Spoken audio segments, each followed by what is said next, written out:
Assalamualaikum warahmatullahi wabarakatuh. Baiklah, para pecinta pemasaran, hari ini kita akan membahas topik strategi pemasaran dengan menggunakan marketing mix. Jadi marketing mix ini adalah salah satu dari beberapa strategi pemasaran yang dapat digunakan dalam memasarkan produk atau jasa yang kita jual. Kalau kita lihat marketing mix ini adalah seperangkat alat yang diperkenalkan, yang dikendalikan berupa produk, harga, tempat, dan promosi yang dipadukan oleh perusahaan untuk menghasilkan respon yang diinginkan oleh pasar yang ditargetkan. Nah, jadi ada beberapa komponen. Namun pada prinsipnya bauran pemasaran ini berbeda antara barang dengan jasa yang kita jual. Kalau kita menjual produk atau barang, maka marketing mix-nya hanya 4, yaitu produk, kemudian harga, tempat, kemudian promosi. Kemudian kalau kita menjual jasa, yang 4 tadi kita tambah dengan 3P lagi, yaitu people, process, dan physical evidence atau bukti fisik daripada tempat jasa dijual atau kondisi fisik di mana jasa dijual. Marketing mix ini, materi marketing mix ini berguna bagi mahasiswa yang sedang mengambil mata kuliah manajemen pemasaran syariah, kemudian mata kuliah kewirausahaan. Kemudian juga berguna bagi para pelaku bisnis atau praktisi pemasaran, baik yang bekerja di suatu perusahaan atau yang berusaha sendiri dalam bentuk seorang wirausahawan dalam memasarkan produknya. Kita masuk satu persatu semua komponen daripada marketing mix ini. Yang pertama adalah products. Jadi komponen yang pertama dari marketing mix ini adalah products. Products adalah segala hal yang dapat ditawarkan, dimiliki, dan dimanfaatkan serta dikonsumsi supaya dapat memuaskan kebutuhan maupun keinginan daripada konsumen. Produk merupakan sesuatu yang dihasilkan oleh perusahaan untuk ditawarkan ke pasar sasaran, untuk dimiliki, dikonsumsi, serta untuk memenuhi kebutuhan dan keinginan daripada konsumen. Produk ini merupakan elemen utama dalam kegiatan pemasaran karena produk mewakili penawaran yang diberikan oleh produsen atau oleh pemasar kepada konsumen. Kualitas produk yang baik, memiliki value yang unggul akan menentukan produk ini dapat memuaskan konsumen atau tidak dapat memuaskan konsumen. Kemudian kalau kita lihat produk ini sebenarnya ada dua jenis. Yang pertama ada namanya tangible products. Apa itu tangible products? Tangible products itu adalah products yang dapat dirasakan, diraba, dikenali dengan panca indera. Jadi barang-barang yang sering kita manfaatkan sehari-hari. Mungkin bisa saja pulpen, pena, pakaian, mobil, dan lain-lain sebagainya. Kemudian ada tangible products yang kedua. Yang kedua adalah tangible products adalah merupakan produk yang tidak dapat dikenali, tidak dapat dilihat oleh panca indera, tapi dia ada manfaatnya. Apa contohnya? Misalkan layanan jasa kesehatan di rumah sakit, layanan jasa pendidikan di perguruan tinggi, SMA, SD, dan lain sebagainya. Kemudian layanan perhotelan, layanan jasa rumah makan, dan lain-lain sebagainya. Kemudian strategi produk yang perlu dilakukan adalah yang pertama menentukan logo atau moto. Jadi menentukan logo atau moto daripada produk yang kita hasilkan. Apa itu logo? Logo itu adalah semacam lambang ya daripada produk. Misalkan kalau Toyota ada lingkaran lingkaran yang menggambarkan adanya kijang ya, gambar kijang. Maaf, adanya gambar T, ada lingkaran di emblemnya. Atau barangkali kalau Bank BNI 46, itu ada lambang 46. Sehingga orang dengan melihat logo itu mudah mengenali daripada produk atau jasa yang kita jual. Kemudian moto itu adalah istilah singkat yang menggambarkan produk. Apa ciri moto yang baik? Yang pertama harus memiliki arti yang positif. Kemudian harus menarik perhatian dan harus mudah diingat. Apa contohnya? Kalau Yamaha, motonya adalah selalu di depan. Jadi mudah diingat ya. Kemudian menarik perhatian dan memiliki arti. Apa artinya? Kalau selalu di depan tentu unggul dibandingkan dengan produk yang lain. Kalau Lion motonya Flying All People. Jadi dulu Lion sebagai pesawat murah dapat menerbangkan semua orang. Kemudian yang kedua adalah menciptakan merek. Merek ini merupakan suatu tanda bagi konsumen untuk mengenal barang atau jasa yang ditawarkan. Merek sering diartikan dengan nama, istilah, simbol, desain dari semua yang ada pada produk. Agar merek ini memberikan keunggulan kepada produk yang kita jual, maka dia harus mudah juga diingat. Kemudian terkesan hebat dan modern.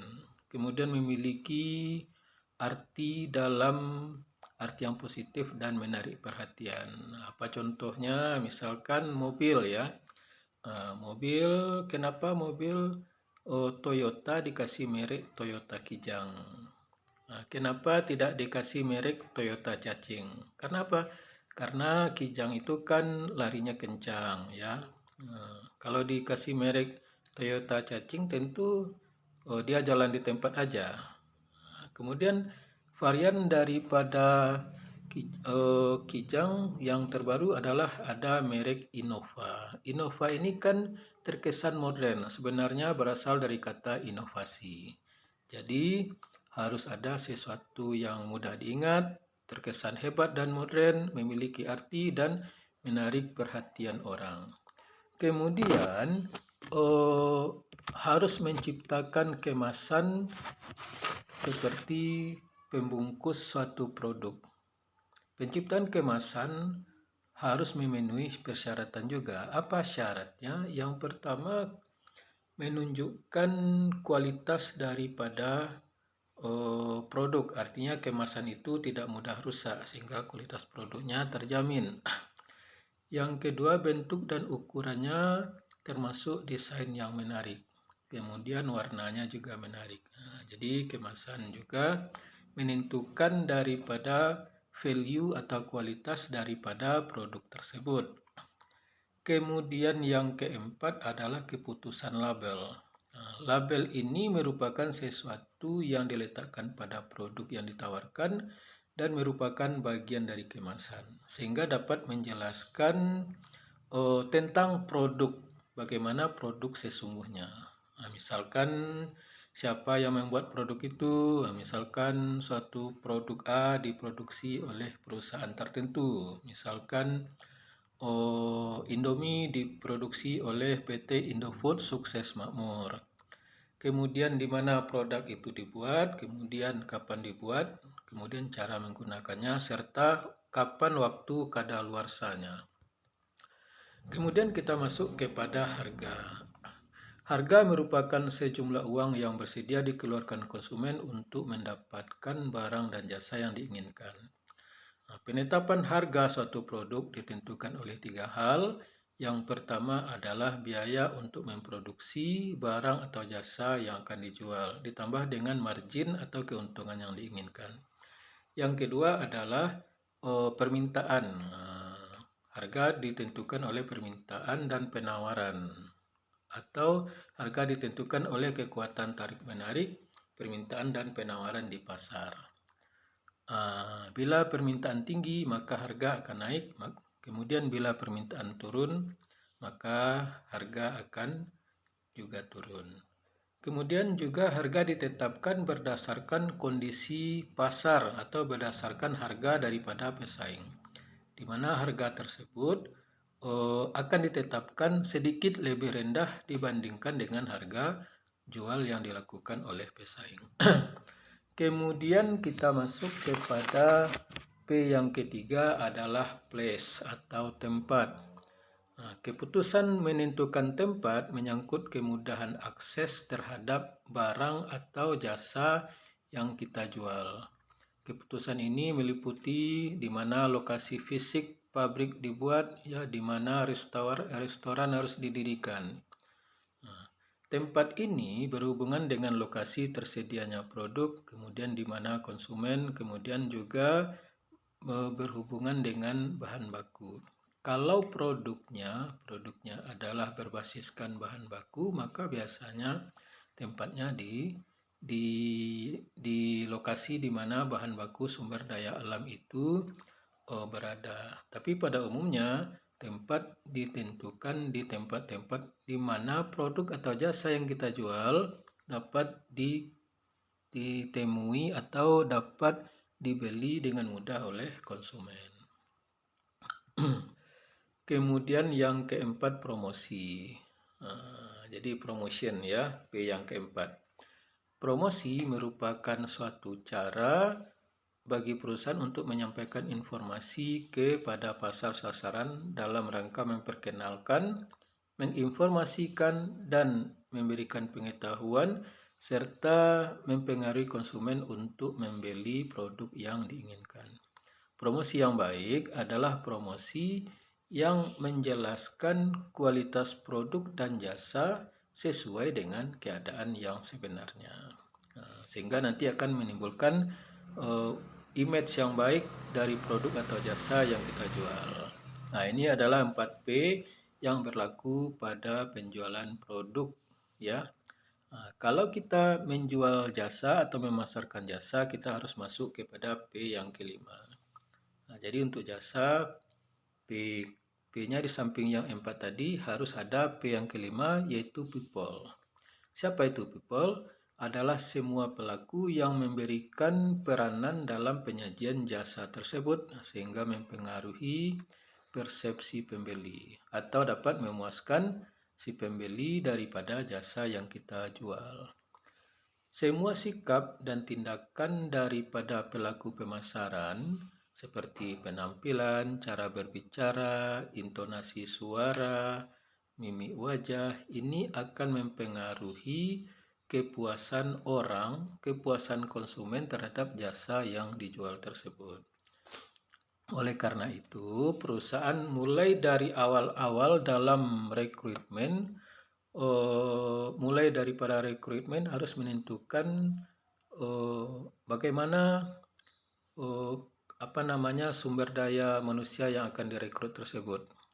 Bagaimana orientasinya, bagaimana kompetensinya, bagaimana soft skill-nya, kemudian apa pelatihan yang harus diberikan agar mereka dapat memberikan jasa yang baik kepada konsumen. Kemudian adalah proses. P yang keenam adalah proses.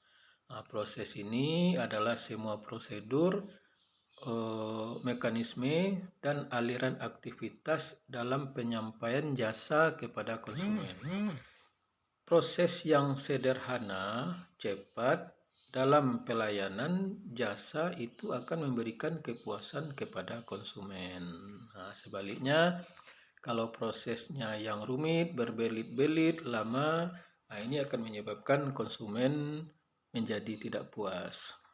Contoh yang paling mudah, kalau kita berobat di rumah sakit, kalau pelayanan diberikan dengan cepat, kemudian proses administrasinya juga cepat, tentu keluarga si pasien akan puas terhadap jasa layanan rumah sakit tersebut.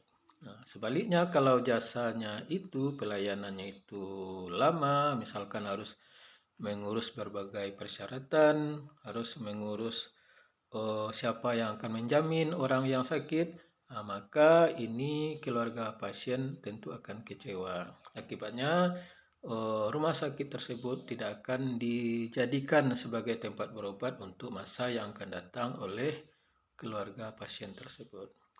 Kemudian yang terakhir, P yang terakhir untuk jasa ini adalah physical evidence, kondisi fisik daripada di mana jasa itu dijual.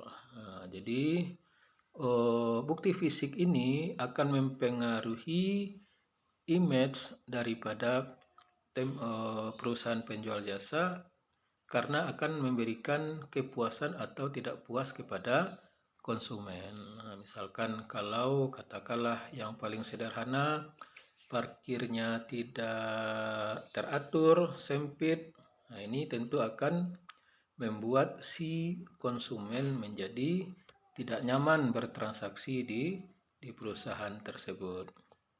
Nah, jadi bagaimana, apakah produk kita disukai atau memberikan kepuasan kepada konsumen juga tergantung kepada keadaan fisik di mana kita menjual jasa.